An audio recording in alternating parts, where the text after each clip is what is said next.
Hello everyone, welcome back. This is Avorion episode 62. I'm Enigmius, and today we're continuing with the Chariot carrier build.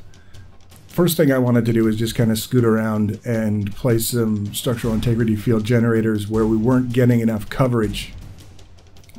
My experience with these has been that if I stay on top of it as we're building, it's a lot easier than if I just kind of forget all about it, and then I get to the very end of the process and I have to start digging holes and things to make the field generator blocks fit. So just kind of, while I thought of it, I decided that I would just scoot around and make sure that we've got all of the coverage that we need. You can see here we're covering the profile that we did in the last episode. This profile that we did basically is laying out the main borders, if you will, of the back end of the ship, where it's going to be the bulkiest and it's going to have the most mass. This is where it's going to happen. There's a lot of things that we did leading up to this point. You can see working in the area where we are now, where it's a lot of curves coming down off the top towards the back, and then that profile kind of cuts in at a 45-degree angle on a straight line, very close to a straight line. It actually changes direction ever so slightly a few times before it gets to the bottom, and then kind of works forward and then back up to finish the shape. The consequence of that, as I mentioned in the last episode, is that we've got all of these little blocks that we use to make up this profile, and they're all the same thickness. And then in order to change the direction, in order to change the angle, we just change the length from front to back, and that's what gives us that shift. So we've got these curves coming down off the top, and there's a few different angles at play. We've got the curved stuff that we're still working on. It's coming down off the top. We've got that 45-degree angle that's cutting down, that's basically, like I say, on almost a straight line. Functionally, we'll call it a straight line because it looks that way from here.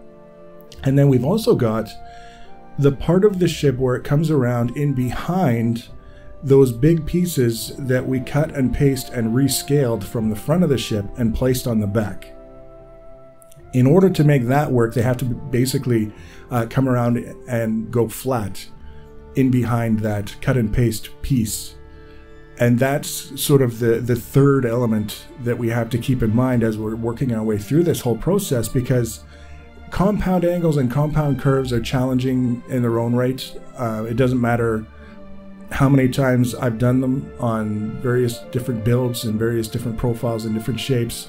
Every new ship is a new set of challenges, and that's kind of the fun of the whole process, is that we kind of make our own mess and then we have to figure our way out of it, and that's the entertainment value. The consequence, of course, is that we've got so many different things intersecting that sometimes it's difficult to envision everything. When we get started, we come up with a plan and we start working towards that plan, and we get a part way through and realize that it's not going to work the way we expected it to.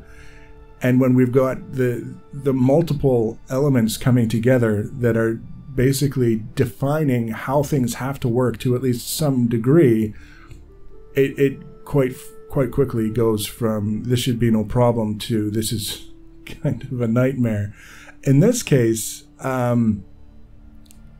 the ship is larger at this particular point than it might seem because of the size of the blocks that we're working with, and it takes a while to place the blocks in sufficient quantity so that you can see something taking shape and decide if it's going to work or not. And then if it doesn't work, you have to take everything out and you have to replace it, and that takes a certain amount of time.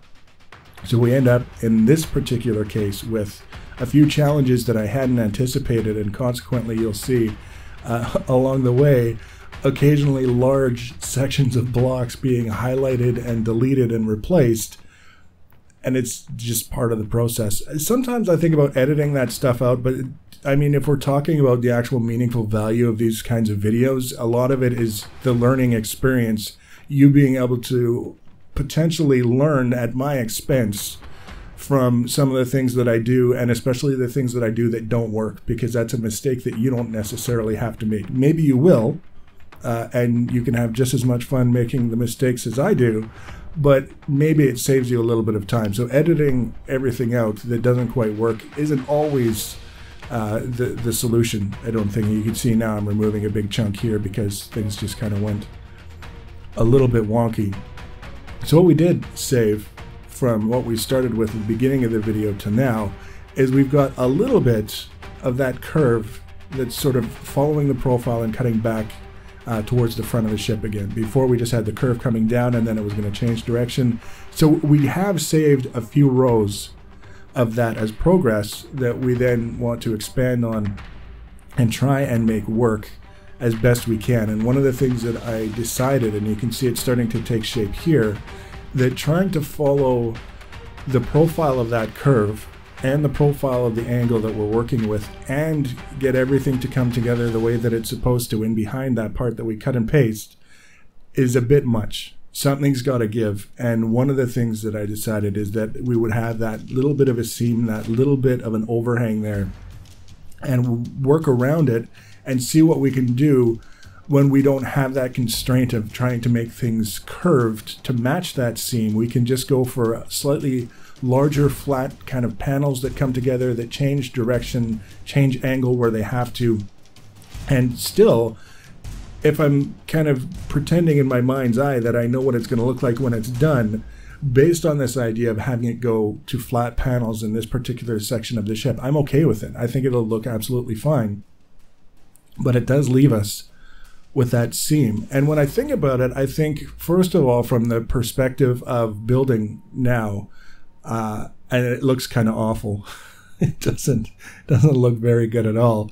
But then I think of it in terms of actually operating the ship. We're not in build mode anymore. We're pretend that we're operating the ship, and what we're going to see in most cases is the view from the camera that's behind the ship and slightly above. So that seam will be mostly invisible to us unless we move the camera around, and when we can see it from different angles, it would be more obvious what specifically was there.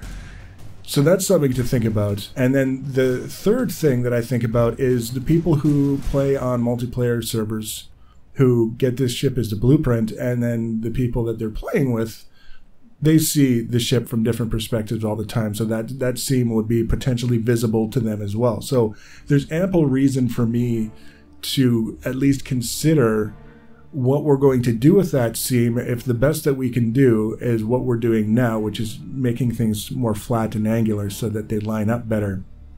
And there are a number of different things that I can do that don't involve just leaving it the way that it is. There are certain things that I have in mind that we can sort of use to obscure the fact that the seam is there. And I'm being deliberately unclear in the way that I'm describing this, because I don't want to talk about the things that I'm going to do to hide the seam if none of those things actually work, until we get to the point where we're trying to hide the seam, and then we can at least have a discussion based on what's on the screen in front of us, as opposed to the fully abstract discussion of what might be on the screen in front of us at some point in the future. So what we can see here specifically is that things are starting to line up a little bit easier. And that's sort of key. That was the goal. You can see where we're getting to the point where we're intersecting with that external piece. We can make the transition and it goes in flat behind that piece and everything is good. That's kind of a victory in and of itself.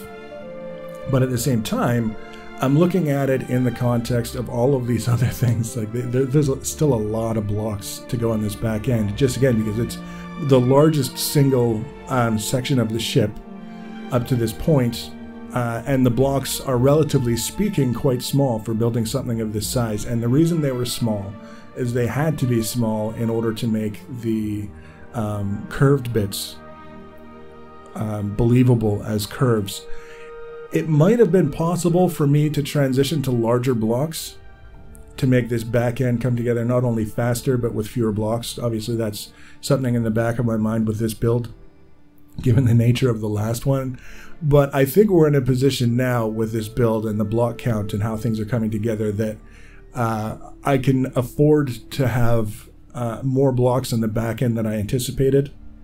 and not have to worry too much about causing crippling performance issues with this ship in a fleet scenario, because this is probably going to be the largest ship in the fleet when it's all said and done. So the other ships we can kind of keep an eye on as well. And the idea is that as long as I'm keeping an eye on the block count, it's encouraging me to be a little bit more thoughtful about what I'm doing, as opposed to just kind of doing what works with the first idea that comes to mind, because that's when things start to get a little bit costly in the block count category. Now this is the last sort of consideration that I had for this spot. You can see now we're kind of tucking things in behind and it's more or less working, but I hadn't really given a lot of thought to how we're going to follow that profile. Again, that piece that we cut and paste, it's got all those soft flowing curves in all these different directions, and I hadn't really thought about how this main part of the hull is going to interact with those and what lines they're going to follow.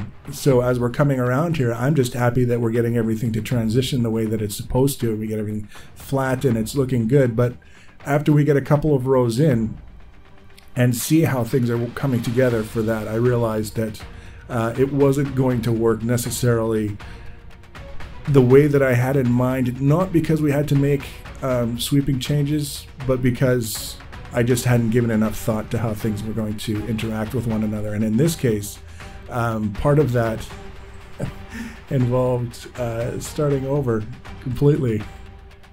You know, sometimes that's the way things have to be done. I noticed that there was one particular section that was out of alignment, and it kind of bugged me, but I worked past it, where the blocks didn't line up because there was, again, that shift, slight change in angle meant the blocks was just a little bit longer. So I decided this time that I would start over and I would work in columns instead of rows, and this would make it so that I don't have to think so hard about what's happening with those transitions, with those blocks in the profile that we're trying to match. So that was sort of a key, and it's, again, I mean, it's placing the blocks and getting them lined up and doing everything that's necessary for that to happen.